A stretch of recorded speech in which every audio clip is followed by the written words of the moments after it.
প্রিয় শ্রোতা বন্ধুরা, আপনারা যারা জয়ার গল্পের নিবাস আমার এই চ্যানেলটিকে সাবস্ক্রাইব করেছেন, লাইক দিয়েছেন, তাদেরকে অসংখ্য ভালোবাসা জানাই। শুরু করছি বন্ধুরা গল্প পাঠ। আজকের গল্প বিভূতিভূষণ বন্দ্যোপাধ্যায়ের অভিশাপ। এই সেই প্রতাপ নারায়ণ চৌধুরীর বাড়ি।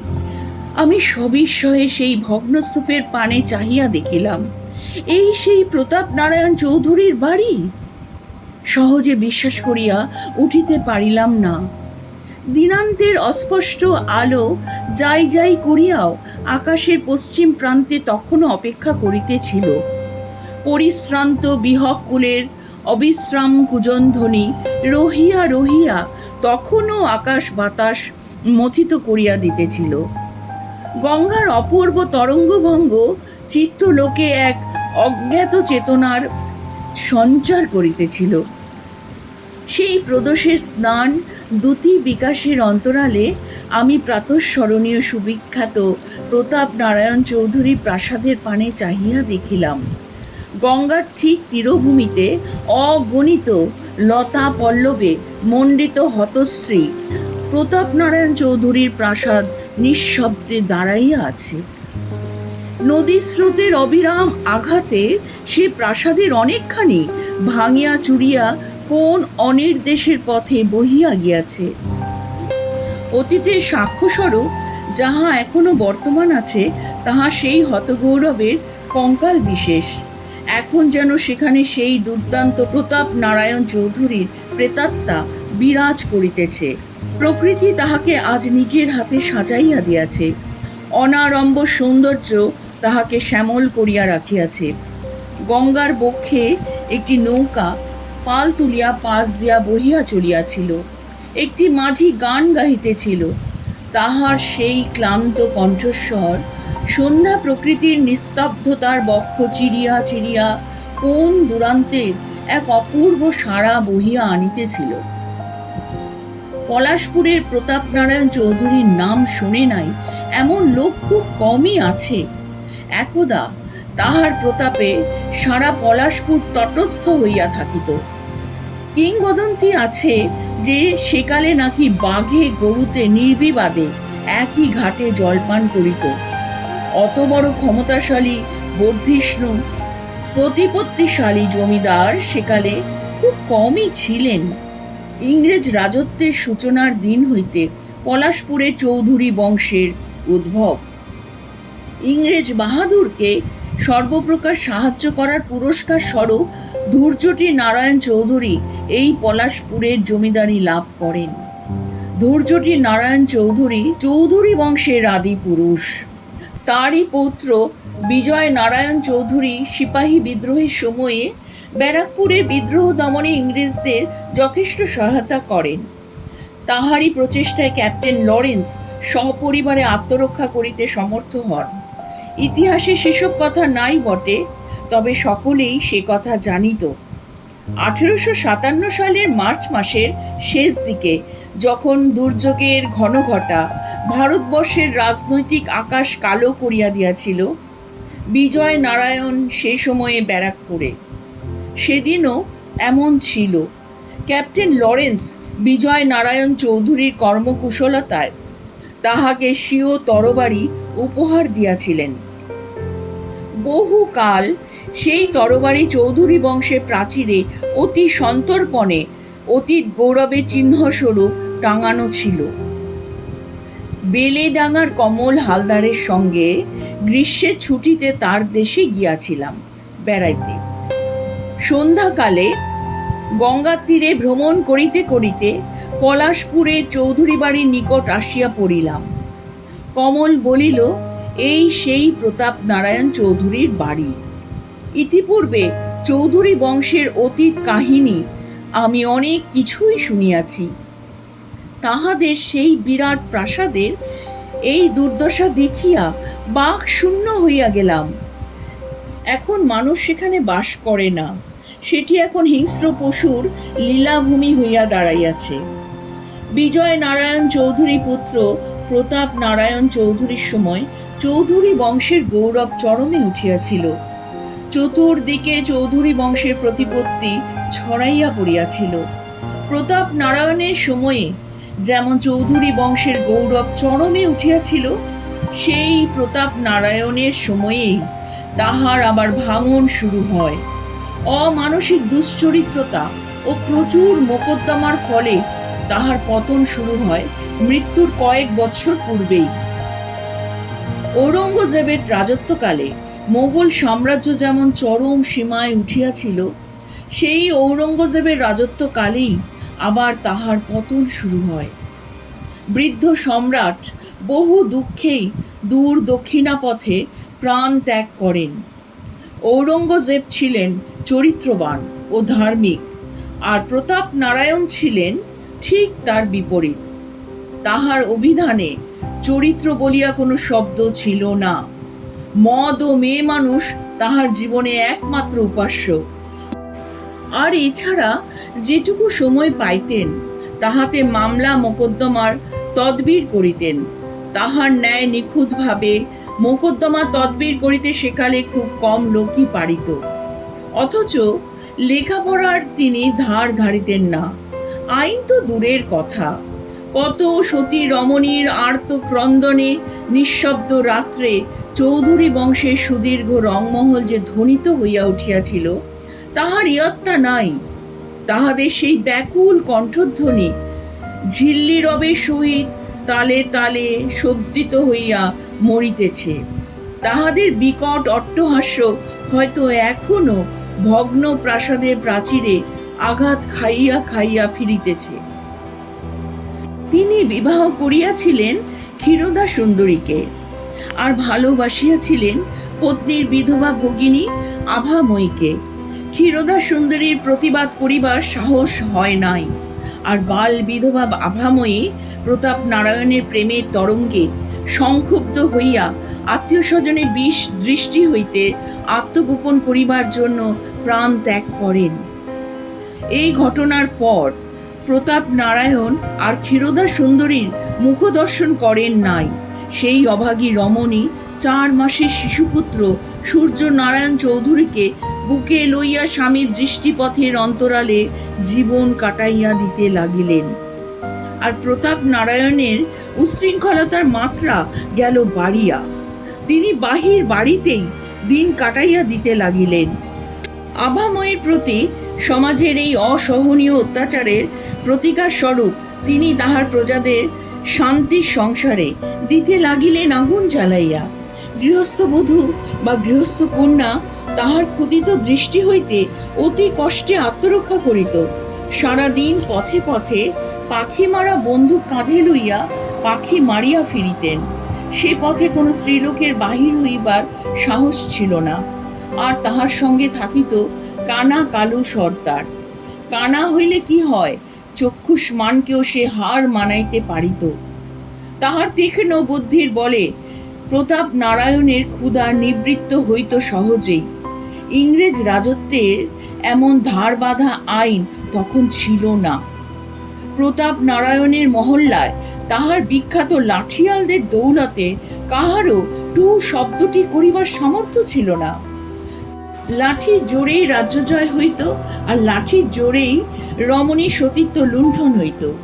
কিন্তু প্রতাপ নারায়ণ স্ত্রীলোকদের ঘৃণা করিতেন সর্বান্তকরণে। নারী নরকের দ্বার, এই নারী তাহার জীবনে দিয়াছিল দাবা নল জ্বালাইয়া।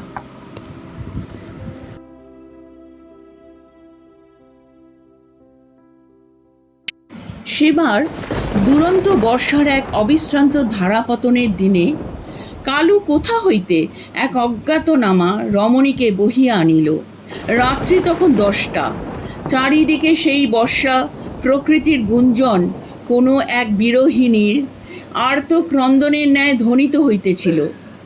কাহাকে হারানোর বেদনা যেন সারা বিশ্ব মথিত করিয়া রাখিয়াছিল।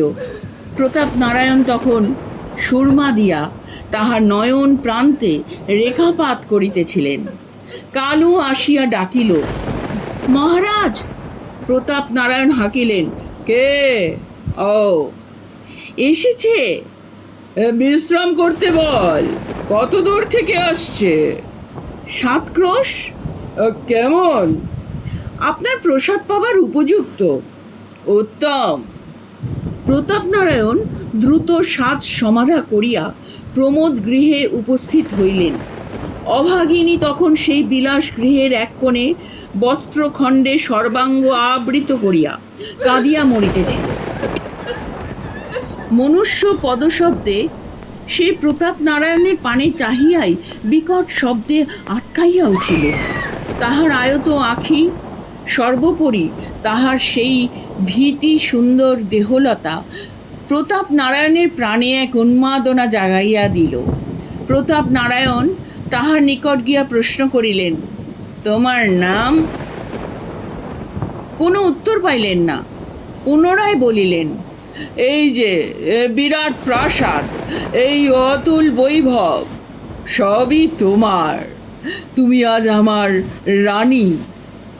সেই রমণী কহিল, না না, আমি রানী হতে চাই না। আমায় ভিখিরি থাকতে দিন। আপনার দুটি পায়ে পড়ি। আপনি আমাকে আমার স্বামী পুত্রের কাছে ফিরে যেতে দিন।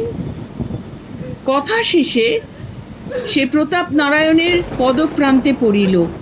প্রতাপ নারায়ণ উৎকট হাসি হাসিয়া উঠিলেন, বলিলেন, অসম্ভব। জীবনে এমন নিখুঁত রূপ প্রতাপ নারায়ণ আর দ্বিতীয়টি দেখেন নাই।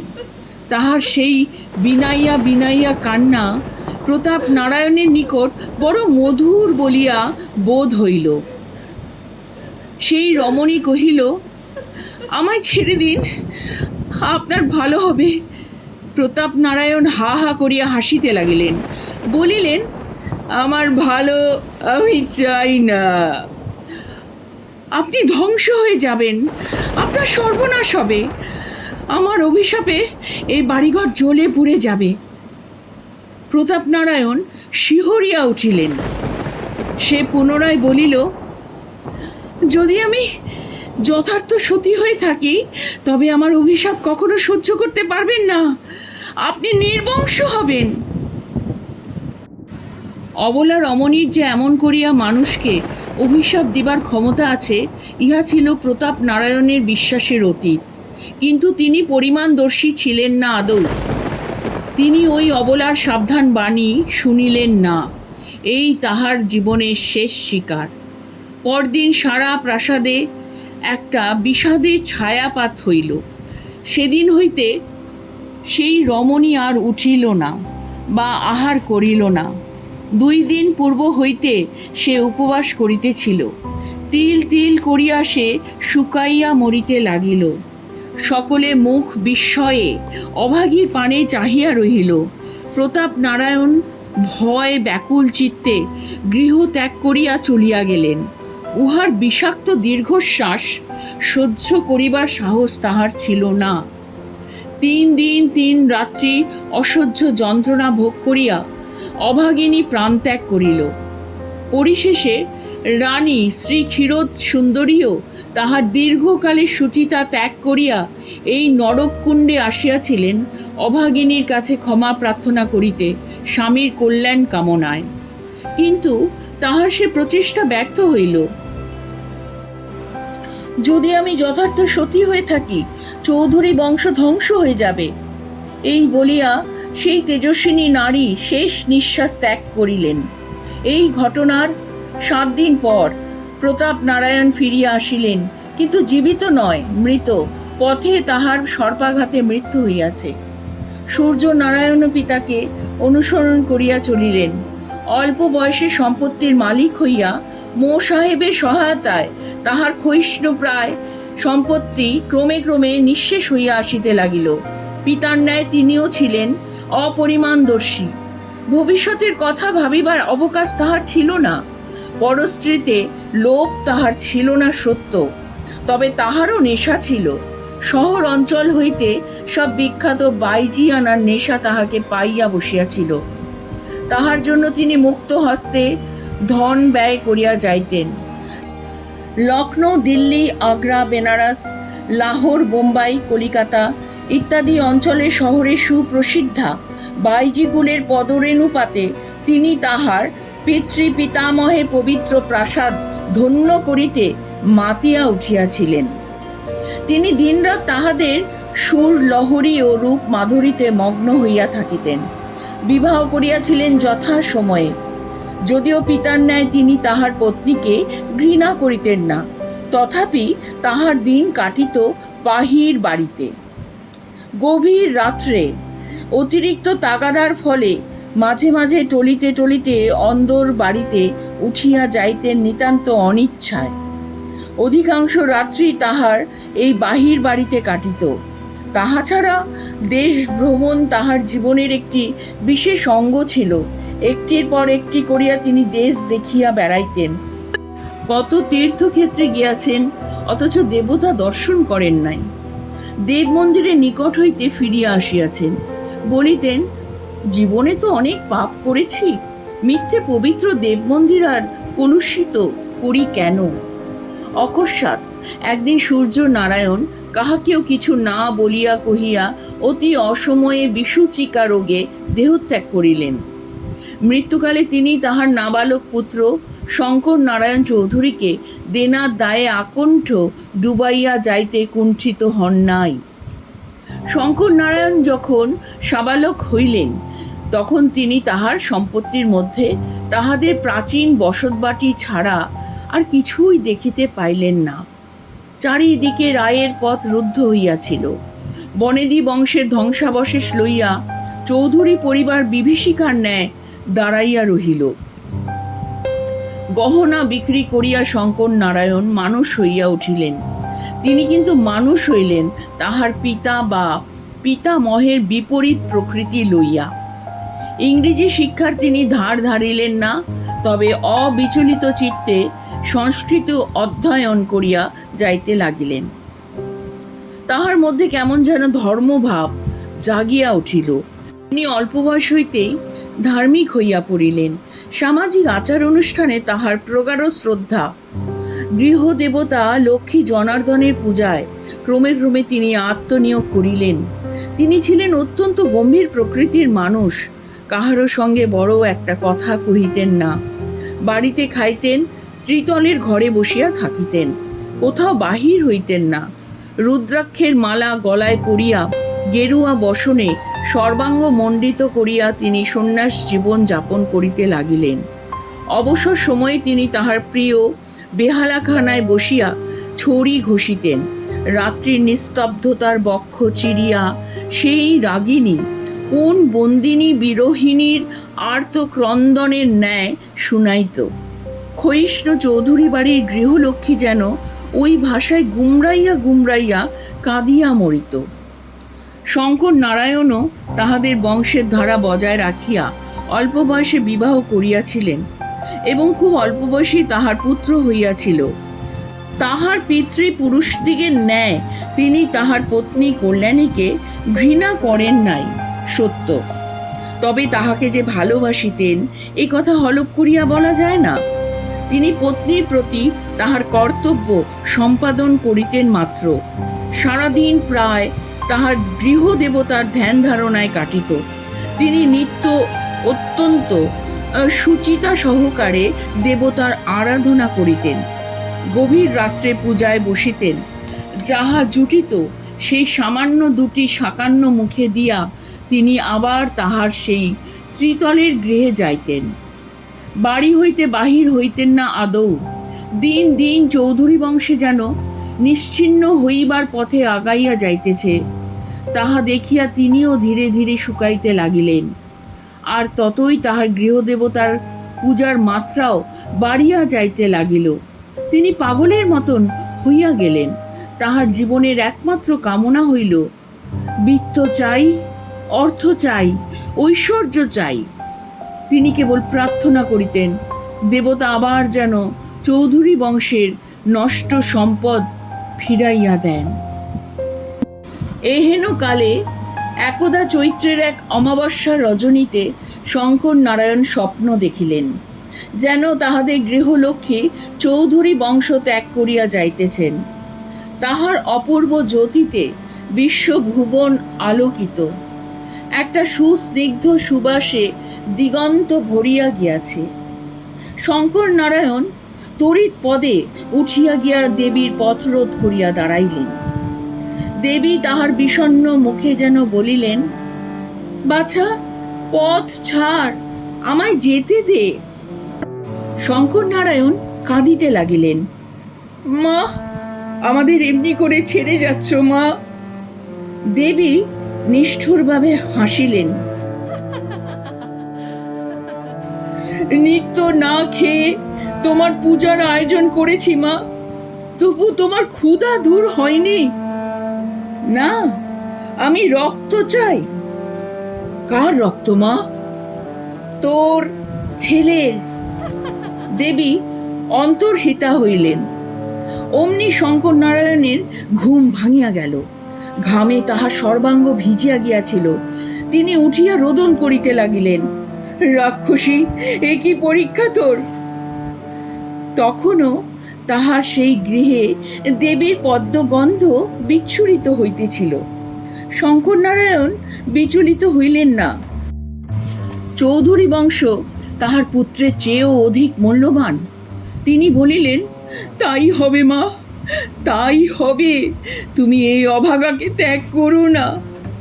তারপর তিনি ধীর পদক্ষেপে তাহার শয়ন গৃহে আসিয়া উপস্থিত হইলেন অতি সন্তর্পণে।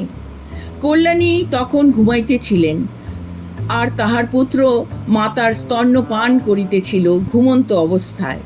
শঙ্কর নারায়ণ অত্যন্ত ধীরে ধীরে সেই খোকাকে মাতার বক্ষ হইতে ছিনাইয়া আনিলেন।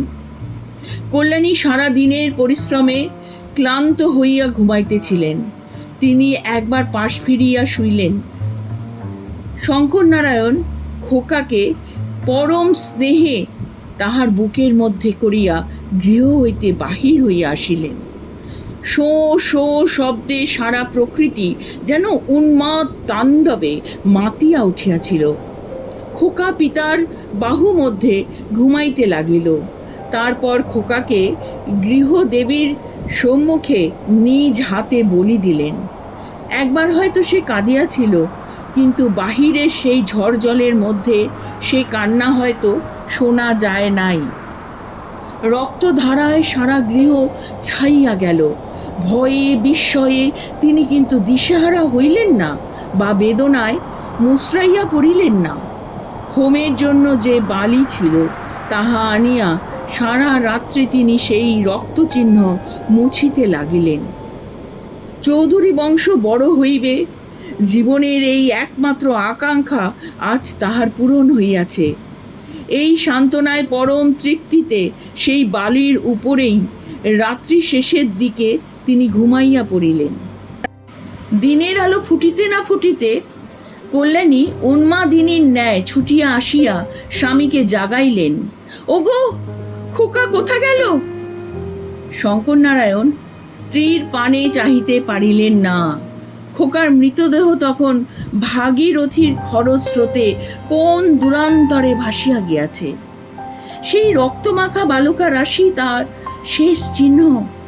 কল্যাণী আবার ডাকিলেন, ওগো, ওগো, কথা কও, কথা কও, আমার খোকাকে এনে দাও। শঙ্কর নারায়ণ আর কোনো কথা বলিতে পারিলেন না। জীবনে তিনি খুব কম কথাই বলেন। যাহা হোক, ব্যাপারটা আর চাপা রহিল না। বুদ্ধিমতী কল্যাণী ক্রমে ক্রমে সমস্ত ব্যাপারই অবগত হইলেন। সারা দিন তিনি আর উঠিলেন না, খাইলেন না। সেই দিন রাত্রে তিনিও কুলপ্লাবিনী জাহ্নবীর পুণ্য স্রোতে আত্মবিসর্জন দিয়া তাহার বড় আদরের খোকার সহিত মিলিত হইলেন। ব্যাপারটা ক্রমে ক্রমে রাষ্ট্র হইয়া পড়িল। এই ঘটনার কিছুদিন পর শঙ্কর নারায়ণ চৌধুরীকেও আর পাওয়া গেল না। আজ পর্যন্ত তাহাকে পাওয়া যায় নাই। সে আজ 50 বছরের কথা। গৃহলক্ষ্মী এখনো সেই ভগ্নপ্রায় বংশহীন চৌধুরী বাড়ির অন্তরালে বন্দিনী আছেন কিনা জানি না। মাঝে মাঝে ওই ধ্বংসস্তূপের মধ্য হইতে একটা চাপা হাসি পরম পরিতৃপ্তির সহিত বাহির হইয়া আসে। সেদিনও এমনি ঝড় উঠিয়াছিল। সেদিনও পশ্চিমের আকাশে একটা কালো মেঘ দিগন্ত ছাইয়া রহিয়া রহিয়া কাঁদিয়া মরিতেছিল। সেদিনও হয়তো ওই শ্মশান ঘাটের নিষ্পত্র ঝাউ গাছটার মাথায় বসিয়া একটা শকুন আর্ত কণ্ঠে চিৎকার করিয়া মরিতেছিল। গল্প এখানেই শেষ হলো। প্রিয় পাঠক বন্ধুরা, আমার গল্প পাঠ ভালো লেগে থাকলে লাইক এবং সাবস্ক্রাইব করে দেবেন। ভালো থাকবেন আপনারা। নমস্কার।